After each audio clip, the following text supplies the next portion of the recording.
Voici Hydrangea macrophylla tricolore. C'est un hortensia en fait qui est à fleurs plates. Il fait des grandes inflorescences qui sont blanches autour et bleu ou rose au milieu selon le pH de votre sol. Et ce qui est très intéressant, donc avant la floraison, c'est surtout son feuillage, parce qu'en fait tous les macrophylla ont généralement des feuillages qui sont bien verts, voire un peu plus clairs ou plus foncés. Mais celui-ci a vraiment trois couleurs en tout cas trois tonalités sur son feuillage.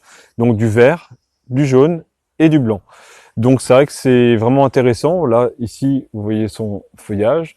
C'est vraiment très intéressant en tout début de saison, à partir de début avril, d'avoir aussi des hortensias qui soient originaux et qui ont un feuillage qui va vraiment sortir en fait du lot, notamment dans des endroits qui sont plutôt assez mi-ombrés, puisque l'hortensia tricolore, lui, va préférer déjà un endroit ombré, mais va aussi surtout ressortir en fait dans ces espaces-là. Donc le blanc va vraiment égayer un espace ombré. Pour la plantation, donc je vous conseille aussi de faire un apport de tourbe blonde, de terreau de plantation et de terre végétale, donc un tiers de chaque. C'est un hortensia qui peut être cultivé en pot, mais il faut déjà qu'il soit déjà de belle taille pour vraiment avoir un système racinaire qui soit déjà bien développé pour cette culture-là.